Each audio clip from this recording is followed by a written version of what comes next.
मेरे अंदर साथ साथ छेद कर दिए। बांसुरी की इस पीड़ा को सूरदास जी ने इन शब्दों में व्यक्त किया।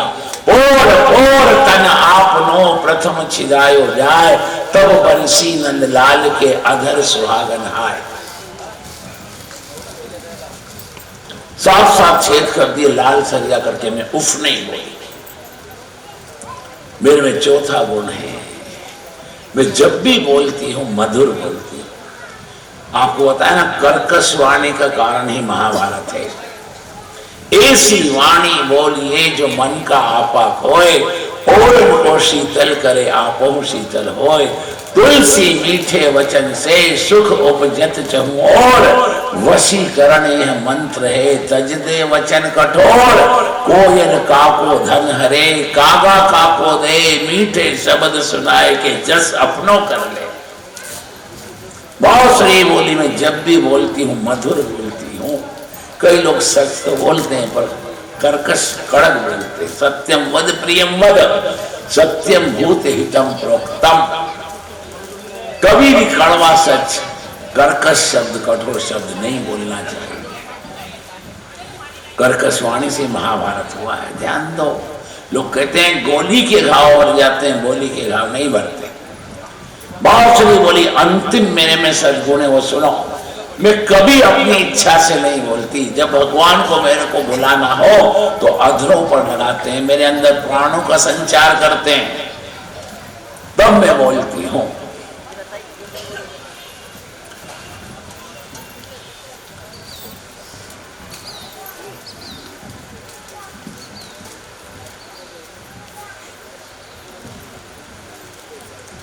कई लोग देखना नींद में बड़बड़ाते हैं, कई लोग रास्ते में चल रहे हैं सड़क पर तो ही बातें करते हैं। जो अधिक बोलता है वो किसी की निंदा करता है, जो अधिक बोलता है वो किसी की स्तुति करता है, जो अधिक बोलता है वो सच नहीं बोलता। मितभाषी ही सत्यभाषी होता। एक शब्द कम के ज्यादा मत बोलो। जो शब्दों का दुरुपयोग करता वाग देवी अंत में उसको धोखा दे जाती है। कई बार मरने से 8 दिन पहले, महीने भर पहले, 6 महीने पहले आदमी की बोली चली जाती है। समझना, इसने शब्दों का दुरुपयोग किया, वाग देवी ने इसको शाप दे दिया। ध्यान दो। बांसुरी बोली में अपनी इच्छा से कभी नहीं बोलती। भगवान जब मेरे से बुलवाना चाहते हैं तो अधरों पर रखकर मेरे अंदर प्राणों का संचार करते हैं। आपके शरीर में प्राण वायु रूप से हैं। दत्तात्रेय कवच में लिखा है हर साधक के अंदर 84 वायु है। 10 वायु सक्रिय, प्राण अपान उदान व्यान समान नाग कूर्म किरकिल देवदत्त और धनंजय, ये 10 प्राण वायु सक्रिय है। बांसुरी बोली जब भगवान मेरे को बुलाना चाहते हैं, मेरे अंदर प्राणों का संचार करते हैं, तब मैं बोलती हूँ। और जहां भगवान मेरे को अधरों से हटाते हैं, मैं प्राणों का त्याग कर देती हूँ। बांसुरी के इस भाव को सूरदास जी ने इन शब्दों में प्रकट किया। विचरत मोहन अधरते, रहत न घट जिमि प्राण, बंसी संपायो नहीं प्रेम प्रीति को भान। प्रेम सागर प्रेम के छलक रहत दिन रैन, जहां राधा एक पग धरे कृष्ण धरे तो उन्हें। श्री जी मेरे में इतने सद्गुण हैं, इसलिए भगवान श्री कृष्ण को मैं प्यारी हूं। अयम वेणु कुशलम किम आचरित। वेणु गीत में भगवान का ब्रह्मचारी गोपियों के साथ हास। भगवान बांसुरी बजाते हैं, श्री धाम वृंदावन का परिदृश्य बदल जाता है।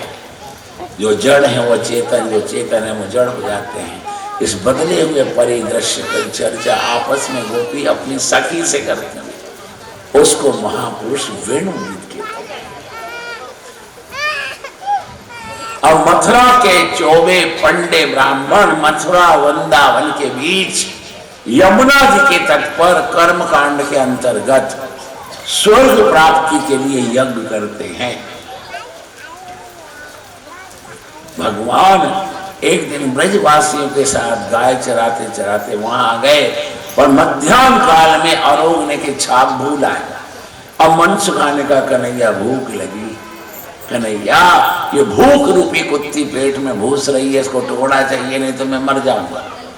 कि मित्र आज तो हम सब छाक बूढ़ा है। भगवान ने 2 ब्रजवासियों से कहा देखो वह कितना बड़ा पांडाल बना है, उसमें यज्ञ मंडप है और आज कितना धुआं निकल रहा है, धुएं से आग की कल्पना हो जाती है, वहां यज्ञ हो रहा है, लगता है आज यज्ञ की पूर्णाहुति है तो भंडारा होगा।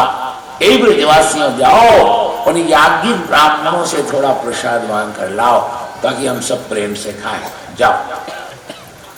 भगवान के 2 मित्र ब्रजवासी अब वहां यज्ञशाला जहां यज्ञ होता था वहां यज्ञशाला में आए। अंदर गए तो मथुरा के पंडित चौगन का क्या बात है, क्यों आए? क्या आज आपके यज्ञ की पूर्णाहुति है कि यहाँ है, भंडारा है यहाँ है, तो थोड़ा प्रसाद हमको दो। वृंदावन में नंद नाम के गोप के 2 बालक हैं, बलराम श्री कृष्ण। आज वो अपने मित्रों के साथ गायों को लेकर यहाँ तक आ गए, पर वो आरोगने के जो छाक है वो भूल गए। इसलिए आप कुछ खाने को प्रसादी दो कि तुम्हारी आंखें हैं कि और कुछ है। अरे अभी यज्ञ चल रहा है, अभी पूर्णाहुति हुई नहीं, पूर्णाहुति के बाद यज्ञ नारायण को भोग लगेगा, फिर ये निमंत्रित ब्राह्मण ये जिलेंगे, उसके बाद फिर आए हुए अतिथि जीवेंगे, उसके बाद हम जिसको देना उसको देंगे। अभी तो यज्ञ की पूर्णाहुति नहीं हुई और तुम मांगने आए, जाओ यहां से। उन मथुरा के पंडों ने चोबों ने उन ब्रजवासियों का अपमान कर दिया, उपेक्षा की, भगाया। आज लक्ष्मी जी को अच्छा नहीं लगा, ये मूर्ख लोग अग्नि में आहुति देने के नाम को यज्ञ समझते। मेरे भगवान ने आज प्रत्यक्ष मांगा आरोगने को नहीं दिया।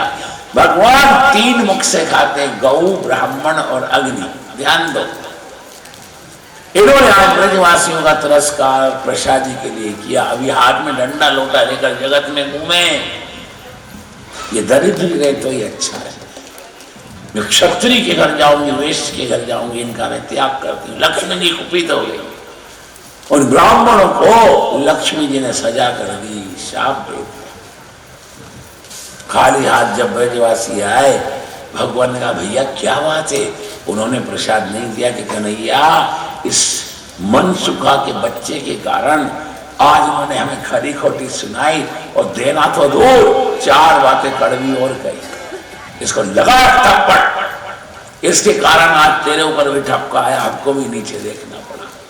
भगवान ने कहा मांगने वाला छोटा नहीं, देने वाला बड़ा नहीं। उनने तुम्हारा अपमान किया, तेरा बाल बाका हुआ, बोल। जो हुआ सो सब अच्छा ही हुआ। अब ऐसा करो, जहां वो यज्ञ हो रहा है उस यज्ञ मंडप में वो याज्ञिक ब्राह्मण है, उनके पास मत जाना, उस यज्ञशाला से दूर। और याज्ञिक ब्राह्मणों की, पंडों की, पुजारियों की पत्नियों का मुकाम है, वहां जाना, वो तुम्हें भरपूर देंगे, जाओ। ये नहीं कन्हैया मांगन गए सो मर गए, जे मांगन को जाए, उनसे पहले वे मरे जिन निकसत मुखना है। अच्छा तुम लेन दो। दूसरे 2 ब्रजवासियों को भगवान का जाओ, जाओ याज्ञिक ब्राह्मणों की पत्नियों का मुकाम है, उनसे मांगना, वो तुम्हें भरपूर प्रसाद देंगे, जाओ। 2 ब्रजवासी जाओ, याज्ञिक ब्राह्मणों की यज्ञ पत्नियों का मुकाम था, वहां गए। ऐसे ऐसे वृंदावन के नंदराय जी के 2 बालक अपने मित्रों के साथ आज गायों को चराते चराते यहां तक आ गए। थोड़ा प्रसाद दो, आज छाक सब भूलाए, सब आरोगेंगे। क्या ठठेरो, चांदी के थाल और सोने की कटोरों में भक्ष भोज्य चोसिले सारी सामग्री उन याज्ञिक ब्राह्मणों की यज्ञ पत्नियों ने दी। ब्रजवासी लेकर आए, भगवान ने ब्रजवासियों के साथ वो प्रसादी आरोगी। भगवान ने इस प्रसाद के बदले उन यज्ञ पत्नियों के कारण जो भगवान का सम्मान किया, वो सारे मथुरा के 24 पंडों को दिव्य धाम की प्राप्ति कराई। भगवान का ये गृहस्थ गोपियों के साथ रास है। अब गोवर्धन लीला में भगवान का वानप्रस्थ गोपियों के साथ रास है। अब गोवर्धन लीला की कथा आती है। वानप्रस्थ आश्रम में 4 प्रकार के साधक होते हैं, फेनक, वालखिल्य, औदुंबर और शीलोच्छ वृत्ति से जीविका का उपार्जन करने वाले। गोवर्धन लीला बोध देती है, थोड़े दिन घर छोड़ो, क्योंकि गृहस्थ का घर भोग भूमि है। जिस घर में जैसे कार्य होते हैं उस कार्य के अणु परमाणु हम घूमते हैं। गृहस्थ कभी कभी व्यवहार में विषमता करता है, ये लायक है इसको ज्यादा दो, ये नालायक है इसको कम दो। गृहस्थ घर में रहकर काम सुख, शरीर सुख, इंद्रिय सुख भोगता है, इसलिए उसके घर में काम के अणु परमाणु घूमते हैं।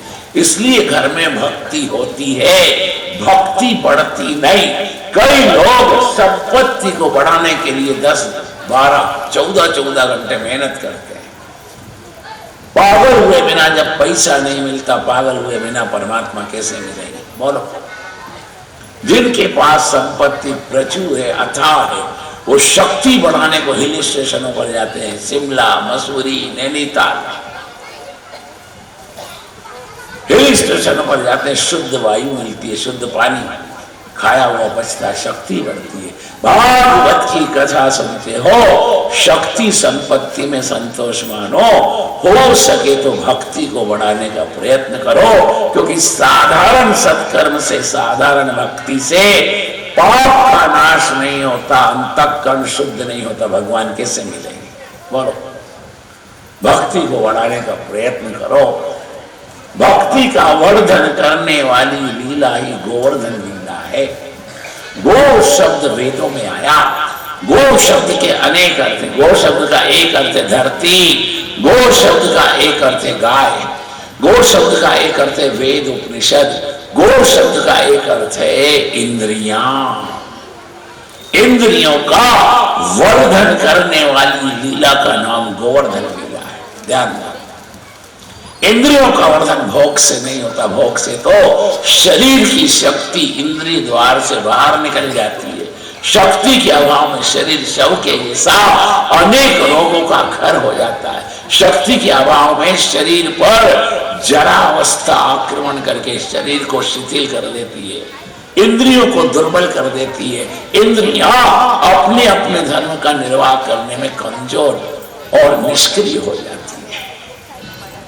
इंद्रियों का वर्धन कर